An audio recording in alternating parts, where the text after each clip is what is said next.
Hi, I'm Aaron Ross Powell, and this is Reimagining Liberty, a podcast about the cosmopolitan and forward-looking case for radical political and economic freedom.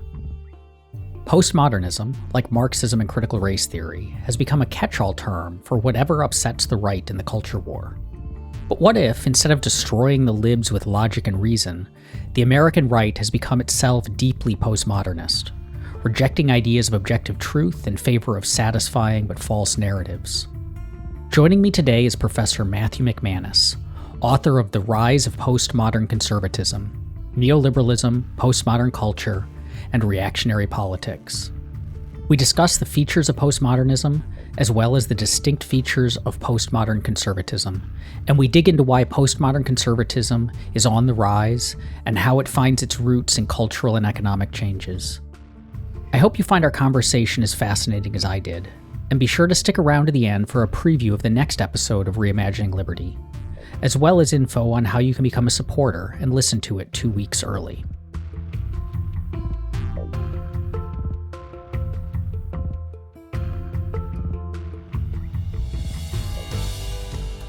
Contemporary conservatives, especially the very online sorts, talk a lot about postmodernism, but it's not typically a label that they claim for themselves.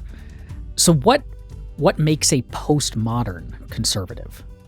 Sure. Well, first of all, I'd just like to say thanks a lot for having me on. I know we've engaged online on a couple of occasions, but it's nice to finally get to chat in person, or at least as close to in person as times allow. But so what I kind of make clear in the book is that there's a distinction between what I broadly call postmodern theory and postmodern culture. And this is an analytical distinction that's pretty crucial. Now, there are other ways of understanding postmodernity or postmodernism, as an aesthetic theory is really very popular, or an aesthetic approach. You think about postmodern art or postmodern literature. But these are the two broad categories that I apply.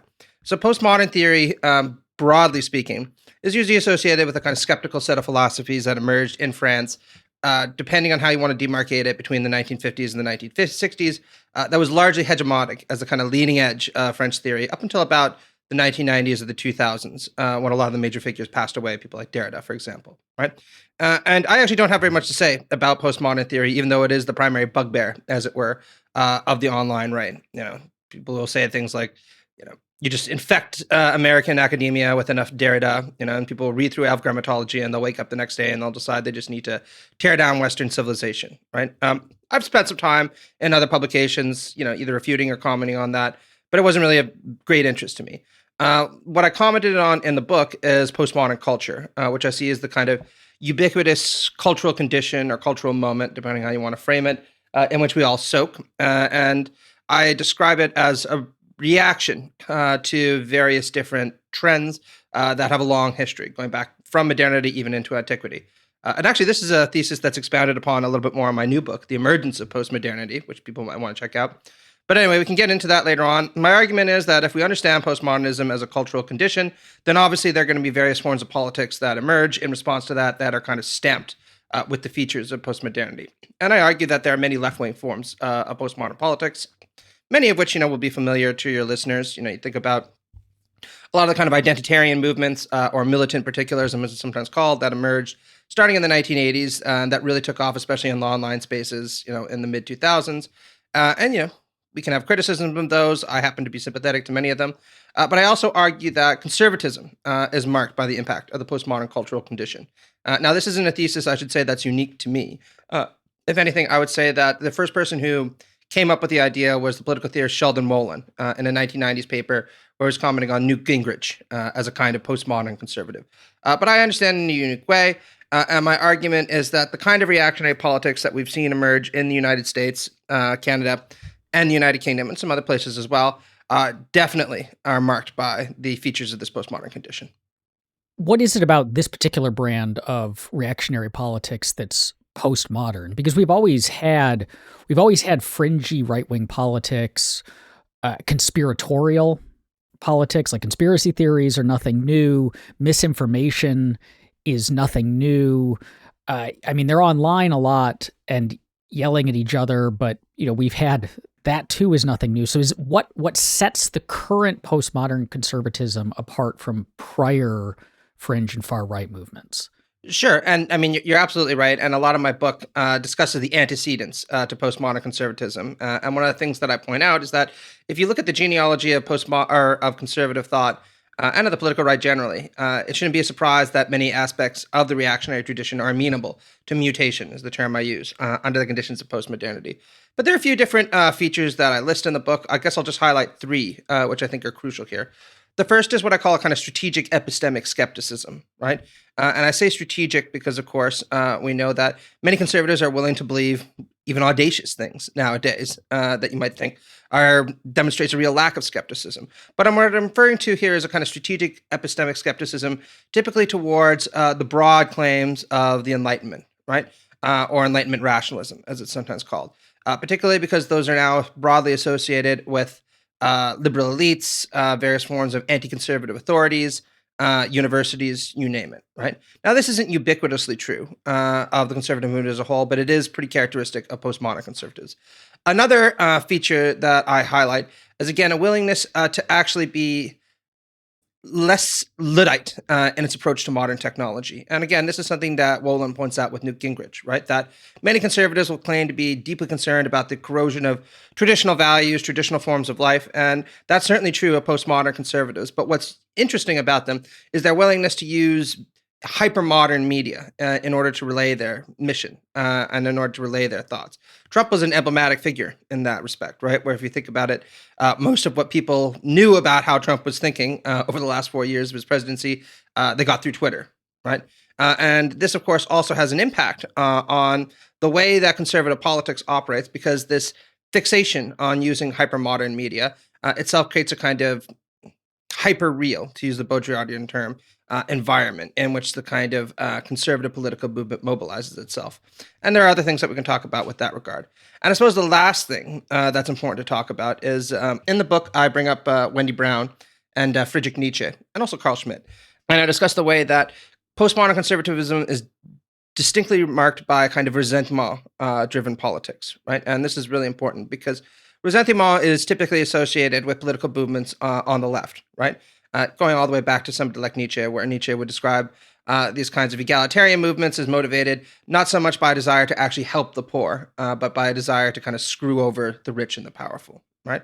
Now, you can take issue with that. I think that is some credibility or tenability to this thesis, at least with certain kinds of left-wing movements, even though I'm distinctly a man of the left, right? I can say on my own side, I've met people who fit that profile, right? Sadly. But I argue that you definitely also see it on the political right with postmodern conservatism. But the kind of resentment-driven politics that you see on the political right with postmodern conservatism is a little bit different, right? Because while political movements on the left that are motivated by resentment do exist, they're usually motivated by this demand for inclusion, and the history that they use to make that demand usually runs something like, we've never been included in the broader culture or in politics, and we demand inclusion now, right? We demand political power and agency that we've never possessed before, right? And you can even see that with certain movements like, say, the Bernie Sanders campaign, right?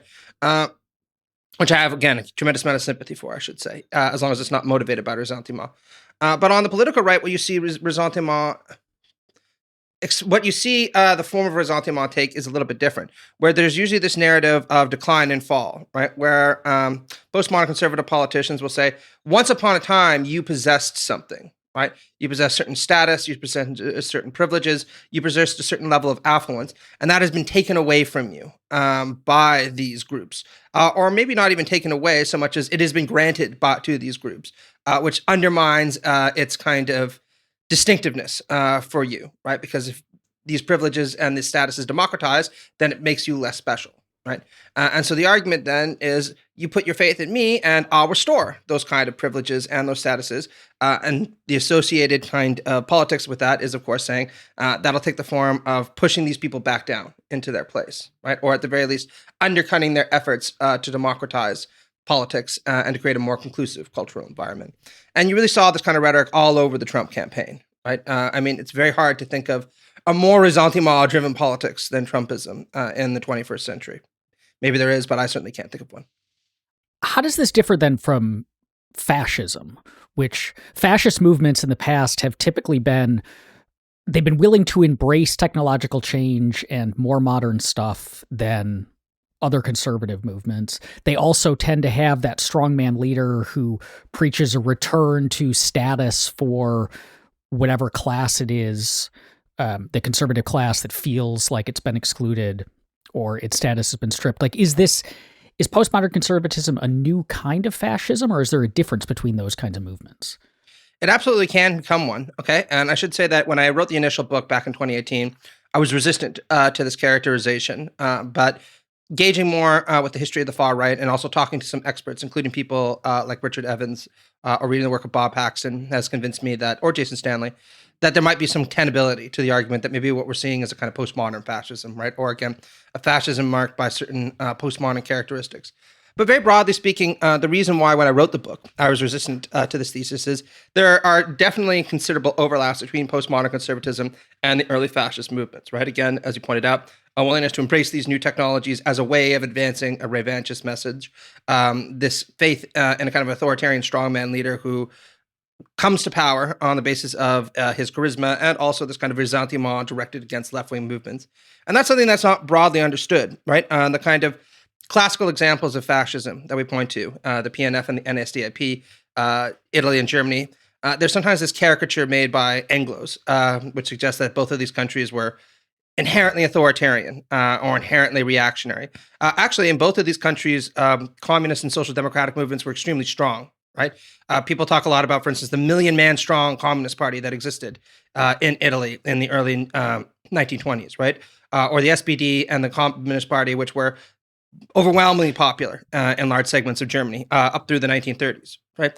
And fascism garnered a lot of its appeal by saying, look, traditional conservatives aren't actually able to get the job done in terms of quelling these movements. You need to put your faith in us to do it instead.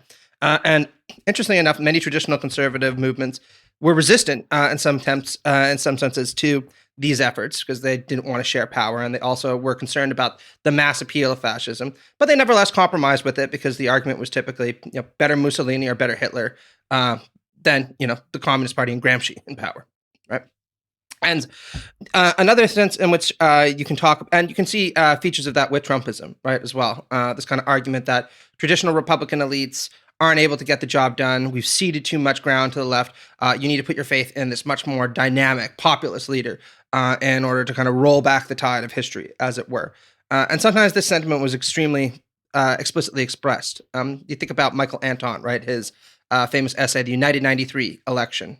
Anton, writing under a pseudonym, talked about the United 93 election in 2016 as a kind of linchpin moment for conservatism, where he essentially says, look, we've ceded and lost so much over the last 20 years. We can barely even call ourselves a successful conservative movement any longer. Yeah, it might seem dangerous to give a demagogue like Trump power, but, we either do that or we just concede the ground forever. And I, for one, this is Anton speaking, know where I'm going to lay my sword, whose got my sword and whose back I'm going to be supporting. And another kind of feature of fascism that's really emblematic and also you could associate with postmodern conservatism is, again, this kind of spectacular politics that's associated with both, right? Conventional conservatism tends to pride itself on not mobilizing mass energy all that frequently, in part because it's long held this deep antipathy towards something like democracy. But fascism, right, was one of the first right-wing movements to really say that mass society isn't going away. You need to have this kind of broad support in order to entrench right-wing movements. And so what we need is a charismatic leader who's going to give us an exciting and extravagant politics that'll keep energy high and keep support rolling in, right? And you also see that feature with postmodern conservatism.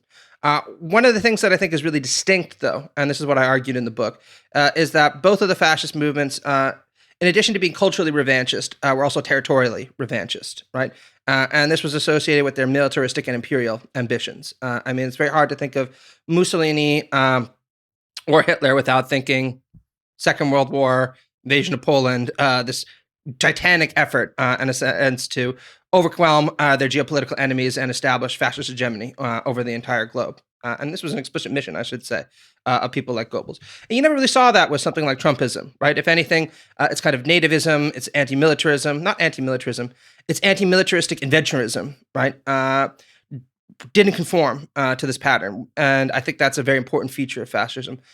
Nevertheless, people like Faxon convinced me that there might be more overlap than I thought, particularly after something like January 6th, right, where you did see Trumpism take a more militaristic or strongman type of form. And even though that wasn't necessarily directed outwards, again, a lot of the kind of alarm bells were going off at that moment. So I'm not sure. I might revise my thesis in the future if it continues down that road. Part of the problem with being a cultural commentator is you kind of have to respond to events as they occur, and you call it as you see it, and sometimes things change. But there's definitely a lot of overlap. I'm still hesitant to say that they're the same, even though there can be a very constructive comparison between the two. Now, one of the more provocative points that you make is about postmodern conservatism's relationship to the truth or objective truth or reason or rationality. And I say provocative because we all have seen conservative media pundits either sharing stories about destroying libs with logic and reason, or talking about how it's the left that rejects truth and is a bunch of relativists and so on. But you point out that a relationship, a kind of rejection of absolute truth, has a longer history within conservatism, even prior to postmodern conservatism, than a lot of conservatives admit. And so you say, one of your essays, you say perhaps the most important predecessor of postmodern conservatism is Edmund Burke. Can you talk a bit about that? Because I'm sure that'll be, for potential conservative listeners, that sounds mighty odd.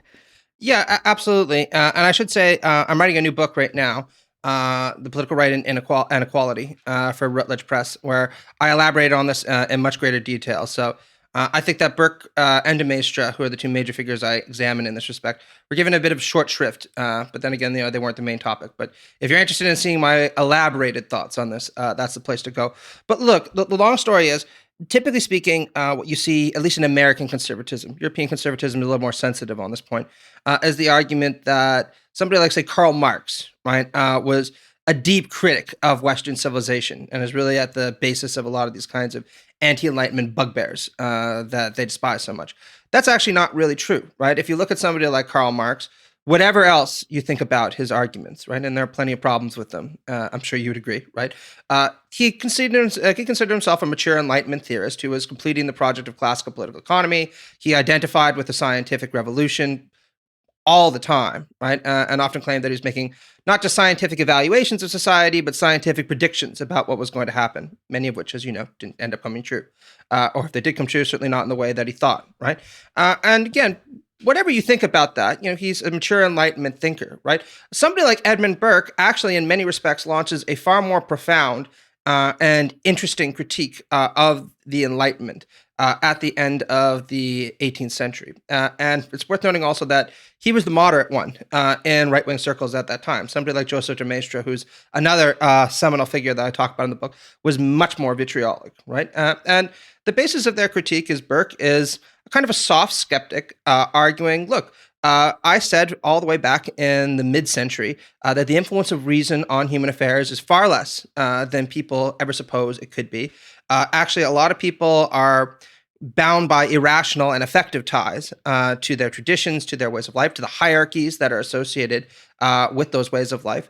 And reason can criticize them, sure, but what is it really putting in their place? It's putting this kind of nihilistic, destructive demand for equality and democracy in its place.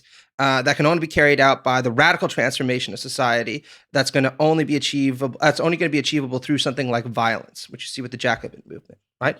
And a lot of the ways that he tries to defend the Ancien regime, or at least a kind of a foreign version of the Ancien regime, which is what he wanted, is through affective appeals, right? Either beatifying certain features of traditionalist society, talking, for instance, about the little platoons that bind society together, that many people don't question all that much. They certainly don't interrogate them using reason, or by sublimating the Ancien regime, talking again about this, to use Wollstonecraft's term, Gothic contract that exists between the living, the dead, and those not yet to be born, and kind of turning the contractarian tradition on its head by saying, how dare you think that you can change the social contract once the dead have already established the parameters of the society in which you live? And Wollstonecraft, again, was one of the first people to say, this is a completely irrational argument, right? It's an appeals to affect, to Gothic drama, to beauty, to these kind of sublime qualities, and it can be rhetorically very appealing, but it's very hard to kind of piece out what the actual argument for these positions is, besides the fact that, look, we've been doing this for a long time. Why shouldn't we continue to do it, right? And again, Burke, was a kind of moderate Whig, and if anything, a lot of people were surprised to see him be so critical of the French Revolution because he did endorse certain kinds of reforms early on in his career, which itself is kind of a fascinating story to talk about. But somebody like Joseph de Maistre, right, is a much, much more overt critic of Enlightenment reason, where he spares nothing in saying that philosophy, as the Enlightenment philosophers understood it, is fundamentally, and I quote, a destructive force, right? It has this disintegrationist quality because every political union isn't predicated on reason, and it's certainly not predicated on consent. It's predicated upon treating the dogmas of your society like what they are, dogmas, right? And they should usually be sublimated further by religious grandeur or religious association, which is why he draws this kind of tight association between the monarch and the state. And where none of that functions effectively, he says, well, then we can look at the hangman or the executioner as the real glue that holds civil society together, because one of the ways that you can impart this kind of religious sensibility onto traditional institutions and traditional authorities is by the exercise of just spectacular instances of violence, right? That kind of give a terrifying grandeur to power that most people aren't willing to effectively challenge. And when it comes to the Enlightenment philosophers, he often will compare them actually quite expressly to Lucifer. In the Miltonian sense, right? Sometimes that's not even a kind of metaphor. Sometimes he actually does seem to imply that the devil literally inspired this kind of revolution, because he argues, look, what they're doing is putting forward atheistic, rationalistic, scientific, materialist philosophies that undermine this religious approach to political ideas. And he's saying they're telling everyone that they should think for themselves. But I say that if everyone starts to think for themselves, then everyone's going to reach different conclusions because reason points in so many different directions. And there's not going to be anything that binds society together. And so what are you going to have? Again, chaos, disruption, nihilism, all these kind of awful things that the political right obsesses over through the course of the 19th century. So again, whatever you think of both of these authors, and I think both of them are very interesting, right? They're defiantly critical of the Enlightenment tradition. De Maistre much more so than Burke, but Burke is also quite critical of it. And the radicalness of their kind of anthropological, aesthetic, and religious critiques of Enlightenment means that they're going to have a profound influence on the political right down to the present day. So this relationship to truth is really interesting because you end up framing, it's not just a rejection of truth, but it's often, when we watch people like Marjorie Taylor Greene ranting on, or Trump, there's it's not that they are speaking a consistent set of untruths, it's that they're often just flat out incoherent, contradictory. It's just meandering from one falsehood to another, even if those falsehoods are in conflict with each other, and so on. Yeah, I mean, last I saw, Trump apparently told, this is from PolitiFact, something like 11,000 to 15,000 lies over the course of his presidency. That should really almost be impossible, right? I mean, that's many lies over the course of a day, right? I mean, you think you'd almost just stumble into telling the truth more often than that. Anyway, sorry. Yeah, and it's interesting, that part of it in relation to, so I, have spent the last nearly decade and a half in the Washington public policy scene. And one of the fascinating things when Trump came in is it didn't just that, lots of people in the policy scene didn't like the guy or thought the policies that he was pushing for were bad, but that he kind of fundamentally changed the relationship of the conservative movement to public policy. We used to have, like, when the Heritage Foundation was in charge, there's lots of problems with the Heritage Foundation, but they were like public policy wonks doing public policy and issuing recommendations that then got picked up by conservative lawmakers and so on. But there was just a rejection of that. And so what is this postmodern kind of rejection of central narratives and this complicated relationship to truth mean for postmodern conservatism as a governing philosophy, as a philosophy that tries to get elected, and then presumably once you're elected, you have to do things in the public policy world? Well, I think that there's two things to be said about this. One is kind of a surface point, and then there's a more historical and kind of deep point. The surface point is that the conservative tradition has always been willing to put its faith in men of agency and personal clarity, as it were, if it considers them to be so deserving. F.A. Hayek wrote a very influential and very interesting essay called "Why I'm Not a Conservative." Why I'm not a conservative, and he said the difference between conservatism and the kind of right-wing liberalism that he endorsed. And I know I'm coming back and we're going to talk about Nozick. We can have a chat about that later on. Is that a right-wing liberal will say, look, there are certain inequities that you need to have in society. These will be the result of market transactions. The familiar story. But it doesn't hold fundamentally that there are more deserving people. It just says that, the market has its operations and losses and riches fall where they lie, right? By contrast, the conservative tradition has always held that there are certain demonstrably or evidently superior people, and political agency belongs with them because they have the kind of vision, aptitude, and guts to do what no one else is going to do. And this can give the conservative tradition kind of a schizophrenic quality to it, since this faith in leaders, as it were, means that the principles that they'll stand for could really vary a lot over time, since the leader has a strong role in defining what it is that the movement believes in. You don't really see that with liberal politicians or even with socialist politicians, who almost always, even in the case of kind of charismatic circumstances like, say, Bolshevism, the leader nonetheless at least claims adherence to kind of universalistic Enlightenment dogma, no matter how vacuous it is and how tyrannical his politics and policies end up being in practice, right? But the deeper point is that the conservative tradition, again, has been extremely varied, in part because this yearning for a kind of ideological attachment to the idea that there are demonstrably superior people is attached to a broader metaphysical yearning for a kind of organic society in which there is a form of social stratification. Everyone understands their place within it. People are, broadly speaking, content with their place, and everyone has a role to play. It's not like the top can do without the bottom or vice versa, but these are not equal roles, right? There are some people who are demonstrably superior. They have a superior role, and consequently, they are rewarded with higher degrees of agency, affluence, power, status, you name it, right?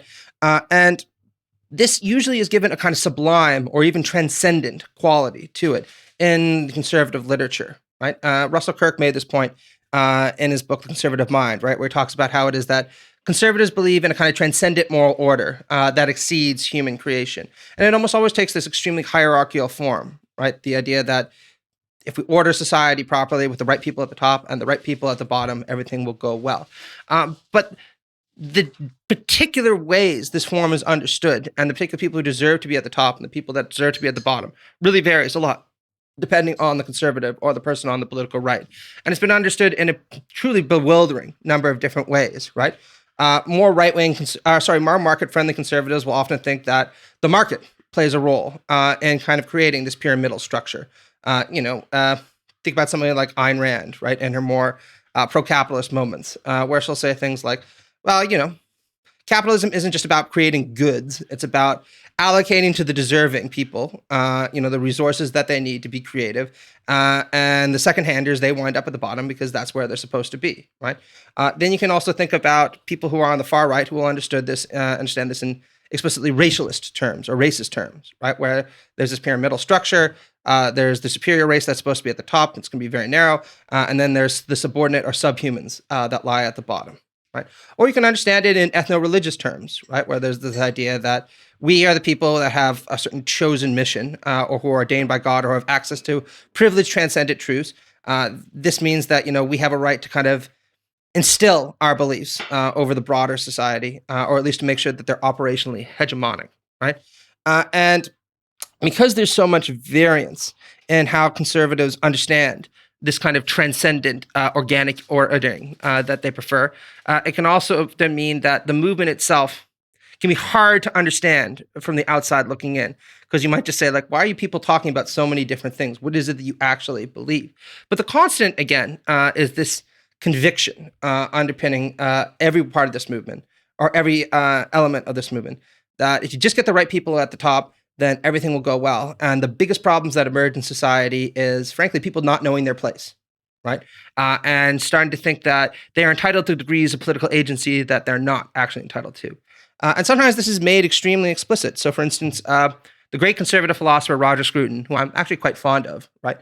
In his early book, The Meaning of Conservatism, had a very telling passage where he says that there is something really praiseworthy from a conservative perspective in what he called unthinking people, people who resign themselves to the problems they see in life and do not seek to place blame where they don't immediately expect for there to be any kind of recourse, right? And what else is that but a kind of belief that, look, if you're at the bottom, do what you can at the bottom to try to improve yourself, but don't sit there and blame the organic hierarchy of society for your problems, because all you're going to do is create disruptions and lead to a desublimation of this kind of social ordering that ultimately benefits all of us and you, even though you might not know it.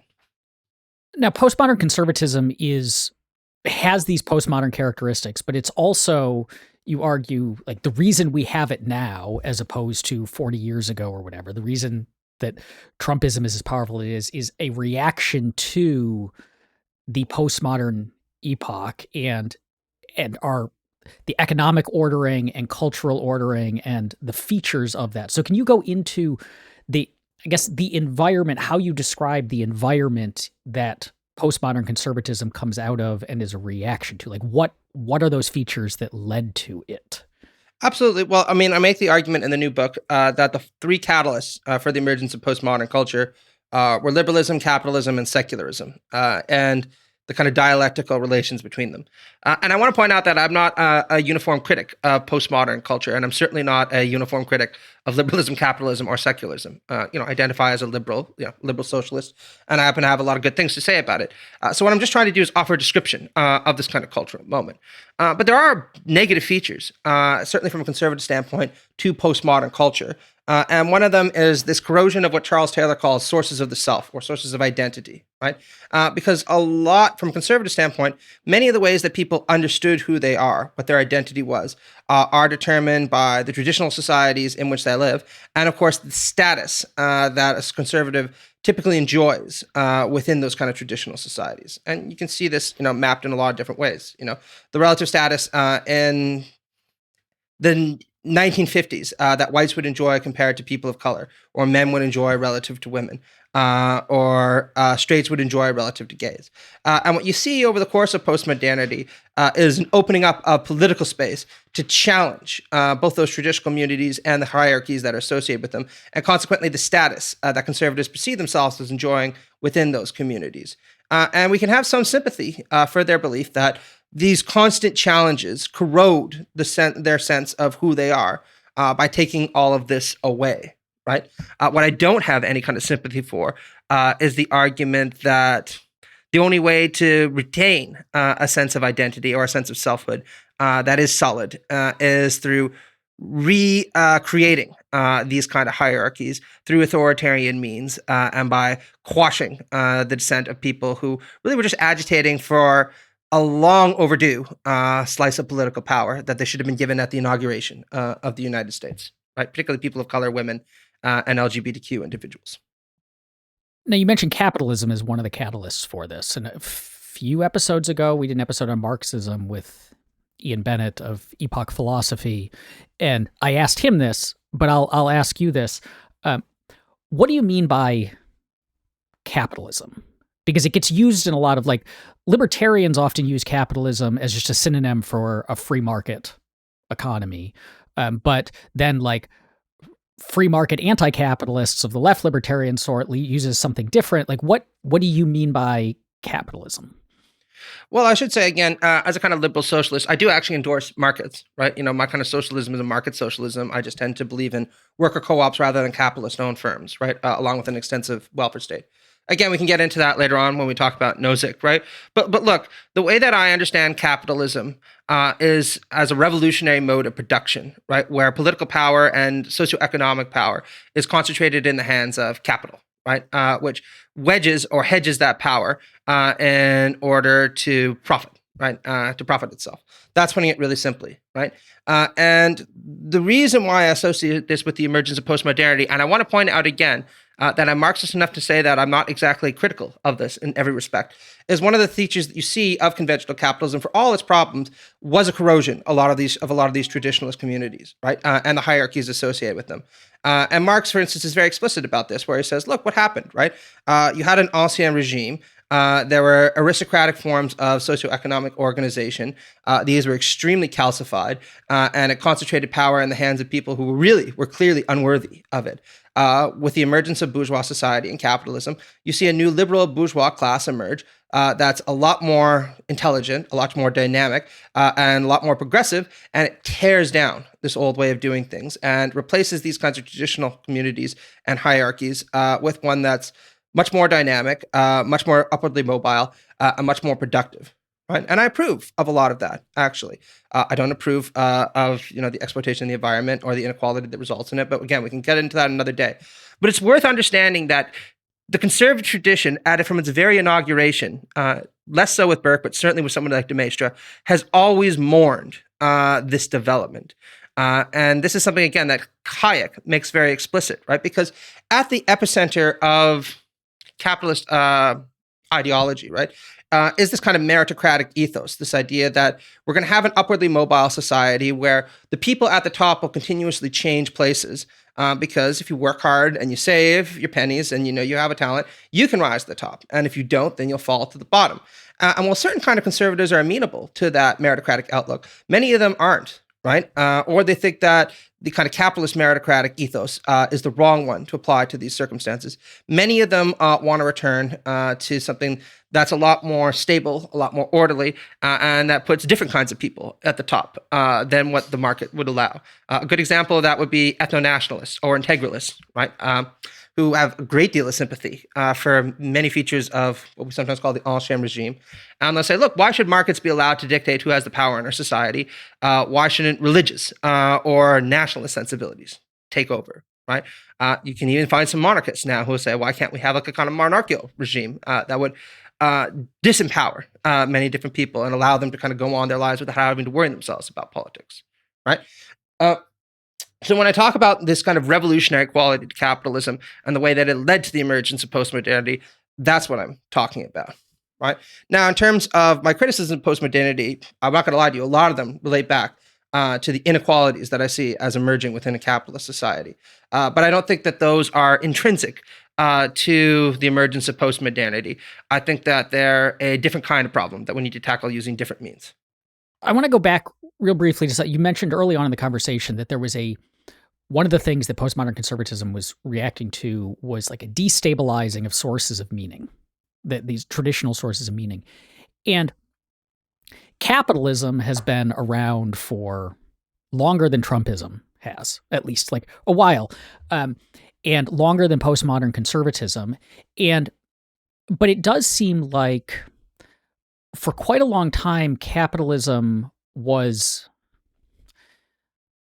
like life in the capitalist order was more stable in the sense that you had, I'm thinking of the line, like, what's good for General Motors is good for America. Like you had these large companies that were legacy companies stuck around for a long time. And the expectation was you went to work for a firm and then you were with that firm until you retired. And this is like my dad retired after 35 years at General Motors. And that was the norm.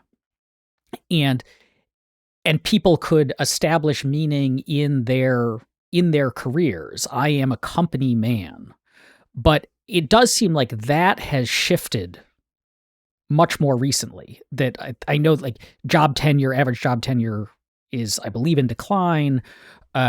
People especially younger generations, millennials and youngers, don't expect to necessarily work at the same place. I've had I've been at 3 different institutions over the last 3 years. So yeah, it seems to be much more common. And I mean, it's a cliche in DC that the first thing you do upon meeting someone is ask them what they do, because everyone in DC like forms their entire identity within and around and beginning with their job. But that's not the case elsewhere. So is that a difference in contemporary capitalism where it's almost, because there's this shift to like say the gig economy is exemplifying this. It almost feels like a shift from like status to contract in the employment relationships, where we just have contractual relationships as opposed to like we see ourselves as members of this organization. Is that part of this, that even that source of meaning is being stripped away? Yeah, absolutely. And this is one of the things that I argue for in the book, right? That at the very least within the 1950s to the 1960s, there was a kind of solidaristic dimension to various forms of capitalism and social democracy that stressed, look, that we're going to create an economy that's going to work for everybody. And this is going to be associated with higher degrees of democratization, higher degrees of participation, the formation of civic associations like labor movements, right? That can provide the kind of glue that will hold people together, because it provides them with a sense of identity, and more importantly, it provides them with a sense of political agency, right? Where they can see themselves as having an impact, both in their communities and in the workplace, at a local level through things like unionization, and at the national level through their union, right? And also through these new forms of political democracy that are emerging in the national level, right? That's less relevant when it comes to the U.S. context, but it's very relevant if you look at Europe, for example, right?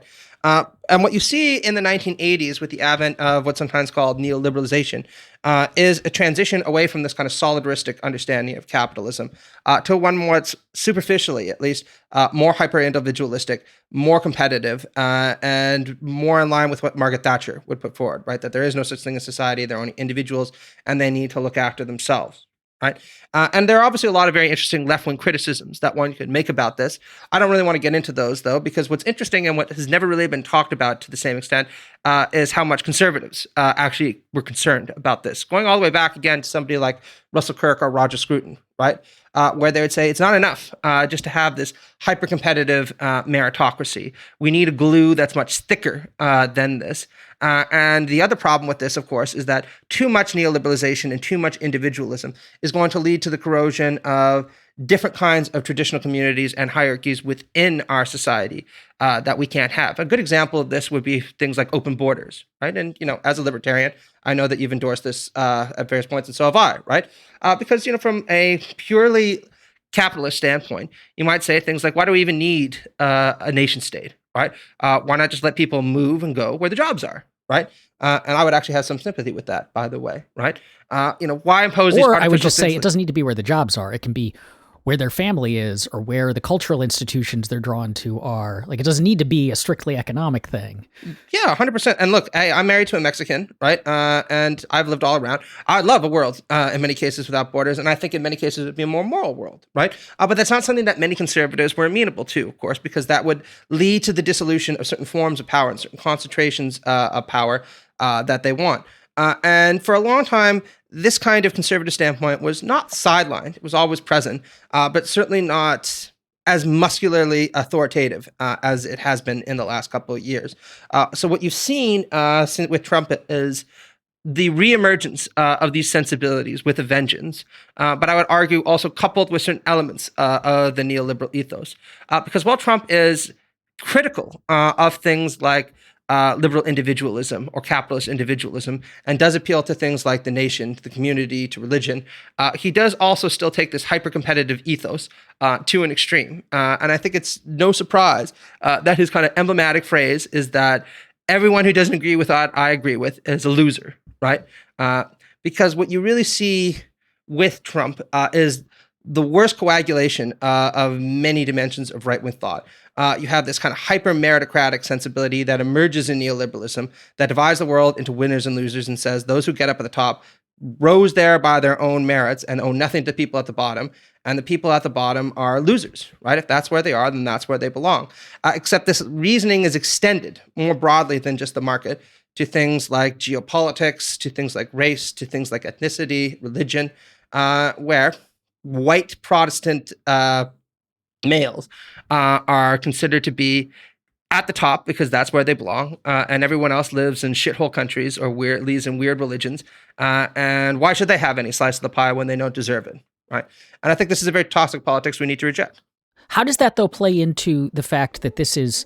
So I know that the actual polling data shows that Trumpism was not necessarily like a working class movement, that there were a lot of the people who stormed the Capitol were middle-class business owners and so on. But there's an image of it, and certainly this is a case for populism more generally, that it is a movement of the less wealthy, the less educated, and generally the lower or at least declining in status, in social status people.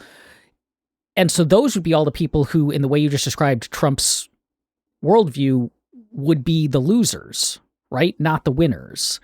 So how do those two things, I mean, I know we talked about incoherence earlier, but like, how do those two things fit together? No, I mean, that's a fascinating question. And to talk about that, we need to go beyond just discussing postmodern conservatism to talk about the political right more generally, right? So the political right, starting with Burke and de Maistre, was born out of this kind of anti-democratic and anti-liberal sentiment, right? And there are deep features of that, which are still very much with us, right? Which we can talk about if you're interested. But nevertheless, starting around the 19th century, the mid-19th century, there was a realization on the part of the political right that democracy and mass society weren't going away, right? That the people had kind of tasted power, they liked it, and they weren't going to give it up. And so what you start to see was conservatism demonstrate a remarkable adaptability by being able to include and incorporate a kind of populist dimension to a lot of its politics. And usually this took the form of, yes, advocating for a kind of elitist politics, but also making the claim that other elements or other classes in society could have a slice of the pie, right? They could be at the top of the hierarchy as well, maybe not as high, but they could be there. And the problem was, of course, all the rest of the leftist political movements that were a threat to the status that conservatives were willing to grant to this new group, right? And a good example of that, for instance, would be something like a lot of the kind of Caesarist movements that emerged in mid-19th century Europe, particularly things like Napoleon III, for example, right, who campaigned, yes, on an argument to kind of quash socialism and on a campaign to kind of restore the status of the aristocracy and restore France's era of political power and imperial power. But also made some gestures towards labor unions and said things like, you know, the French white working class should be given a share of the pie that hasn't been given before. And yes, I'm going to be an emperor and an aristocrat, but I'll be the people's emperor, right? And this, as you say, might seem a bit incoherent, but it can be extraordinarily appealing, right? Because, you know, the working class sadly doesn't have a kind of monopoly on anti-hierarchical thinking and anti-hierarchical sentiments. Many people are very comfortable being at the top of their own little world if it means they get to be at the top, right? Sad but true.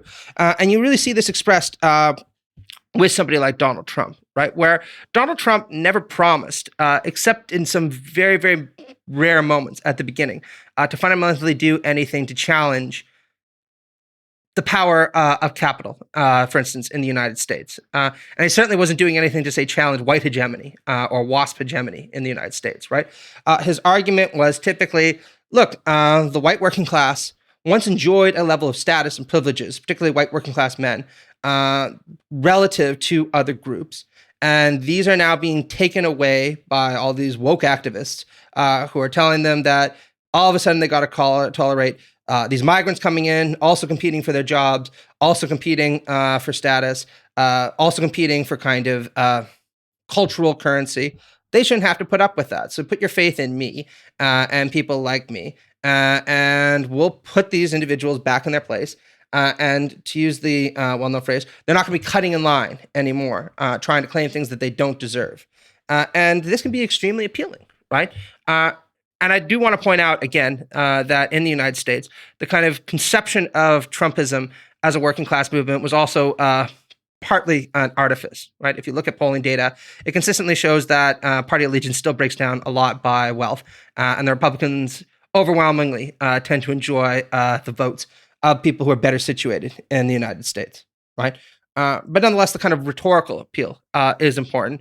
And it did work well enough to capture voters in places like Michigan or Wisconsin, right, who became convinced to buy into this narrative.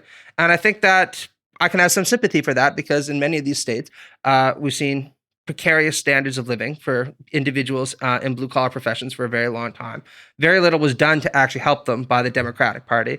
And a lot of people I've talked to who are kind of working-class Trump supporters said, we kind of rolled the dice on this and just said, if things aren't going to get better and he's promising us that there'll be change of any sort might just be the thing to go for. And one thing that I kept thinking about as I was reading your book, and you're providing this story of these various cultural and economic antecedents to the rise of postmodern conservatism, is the role that interconnectedness might play. So like on the one hand, there is this embracing of these hyper-connected media platforms, but there's the big 5 personality traits, right? And one of those is openness. And something like a third of people score very low on openness, which is basically, if you score low on openness, what it means in practice is you feel either turned off by novelty and change, or potentially like outright threatened by novelty and change. And one thing that has happened, setting aside any of the cultural changes we've seen over the last 20 years, any of the economic changes, is just that the world has gotten a lot smaller. We are in each other's faces more. That my friend Julian Sanchez, who will be on this Nozick episode that we're going to record in a month. You just got to go to a little town I grew up in. Holy shit, right? I grew up in Stittsville, Ontario. When I grew up there, it's exactly what the name would suggest. Stittsville, Ontario, like little tiny place. We had a corner store. We had 2 bars. One of which was, a kind of classier bar, and one which was the naughty bar you went to after 12 o'clock if you wanted to get really ripped, right? And, I went back there just a couple of years ago. Like, there's these big apartment buildings. There's now, all these kind of supermarkets. And I thought, this is almost unrecognizable. It's only been 10 years. Yeah. Right? The world has definitely changed a lot. And so you used to be able to use Julian's term, like you lived it with epistemic closure, and now your epistemic closure is, that bubble is popped a lot more. People are, you're more aware of all of the weird cultures and diversity that exists in the world, even if they're not in your small town. And I'm always struck by how much like the strongest anti-immigrant views, at least in the United States, tend to be found among small towns that don't actually have a lot of immigrants. It's the towns where like it's the people in the cities who are around immigrants are like, oh, immigrants are awesome. How much? Once you had Thai food, do you really want to go back? Yeah, right? Exactly. And so how much of this is a story of this 30% of the population who scores low on openness basically reacting against suddenly seeing how diverse the world is, versus they themselves feeling unstabilized by changes in their own lives? Well, I think that's a great question. I should lay my cards on the table and say I'm not a political psychologist, right? And I made this pretty express in the book. And so to the extent that I make psychological ruminations, they're all armchair, right? I'm not Jonathan Haidt, right? I don't have, reams and reams of data, to back up what I'm saying. But my usual perspective on this is drawn from a well-known kind of Marxist psychologist called Erich Fromm, who kind of counterintuitively wrote a very, very, very popular book called The Art of Loving, which I quite enjoy, right? And one of the things that he says about this is, look, openness has this intrinsic connection to freedom, right? Because what you do when you are open is you say not just that your freedom and you being who you are benefits you, but also that it benefits me.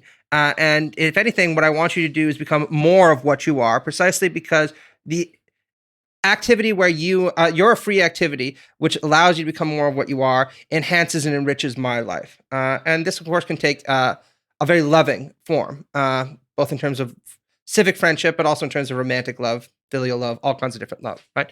And he says that for many people, this approach to freedom can seem very counterintuitive because what they associate freedom with is something very different. It's associated with disorder, with chaos, with a lack of authority, and probably most problematically, with the kind of realization that there's a vast array of choices that are available to them. And this can be very frightening to a lot of people, right? Who don't want to have to be confronted with too many choices, who kind of want the script of their life to be set out for them. And there's nothing wrong with being afraid of these things intrinsically, but when those feelings become radicalized, right, it can take this form of a yearning to get rid of the freedom that we see in society. And since diversity is a reflection of freedom, it can immediately turn to a desire to rid society of its diversity, right? To establish a kind of uniformity that's usually associated with this nostalgic belief that when everybody acted the same beforehand, everything went better and my life had less chaos in it, right?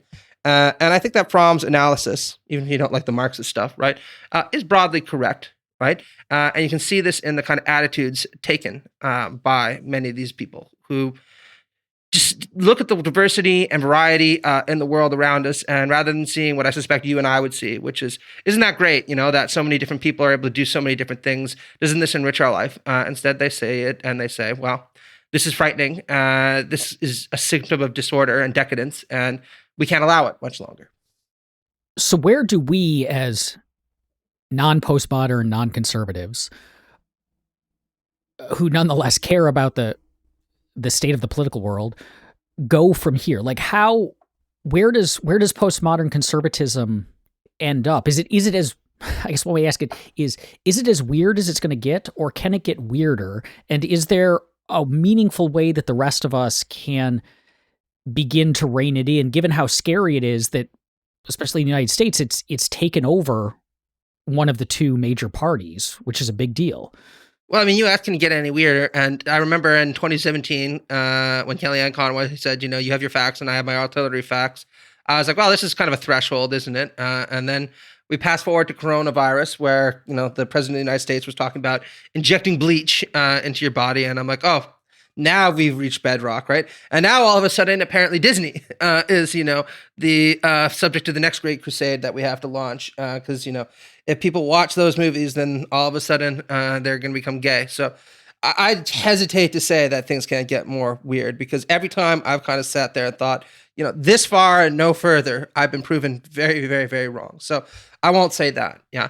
In terms of what we can do to confront postmodern conservatism, I'll take off my partisan hat and just say that I think that there are two things that we can do, regardless of where it is that you stand on the liberal spectrum, the left or the right. The first is recognizing that people do need ties of civic friendship and association to kind of hold them together. I think where we differ from the political right is the belief that these ties should be voluntary, right? They shouldn't be imposed from above. And in our belief that there should be an egalitarian basis to these forms of civic associations, where even if they're not equally beneficial to everyone, they're at least mutually beneficial to all, right? And inclusive. The other thing that I think that we need to do is provide a higher level of economic well-being and opportunity for people.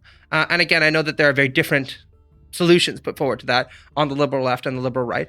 But I would argue that, look, the statistics kind of speak for themselves, where we know that there are a large number of people that are in precarious situations, particularly after COVID. They don't see themselves as having much of a future. They're deeply concerned, even if they think they might have a future, for what's going to happen to their children. And we need to provide them with a certain degree of economic stability and opportunity, because that's the way of investing them in their society and inoculating them against the temptations of these kind of revanchist and reactionary movements. Now, again, we can talk about our left and right wing, or our left and right liberal kind of solutions to this, or libertarian and liberal socialist solutions to this, if you prefer, later on. But I do think that, we can all agree that some combination of these two is what we need. I hope you enjoyed my conversation with Matt. Next time on Reimagining Liberty, I talk with Nathan Goodman about the ways foreign wars and domestic border militarization feed into each other, why it's damaging to liberty, and what the process tells us about politics and policy more generally. Here's a preview. When people engage in foreign intervention, they're going to learn and acquire some set of skills largely related to coercive and violent social control through that foreign intervention. So during the 1980s, the Border Patrol founded its sort of top SWAT team, which is called BORTAC, and that was formed in response to riots at Immigration and Naturalization Service facilities, but has since been used for a wide range of different types of border security operations, as well as some domestic law enforcement operations. So some of the people who were dragging Black Lives Matter protesters into vans in Portland, outside the federal courthouse, for example, were BORTAC. And so this gets at some of the mission creep elements, which I think is any sort of coercive tools you develop can then be redeployed for coercive projects other than what you've initially developed them for. So you might say, oh, we've got a really noble mission here, that really warrants the use of coercion, then later find that it's being redeployed for some coercive purpose that you think is outside the bounds of what government should be using that type of coercion for. If you'd like to listen to my conversation with Nathan 2 weeks early, consider becoming a supporter of Reimagining Liberty. Look for the link in the show notes or head to reimaginingliberty.com/subscribe.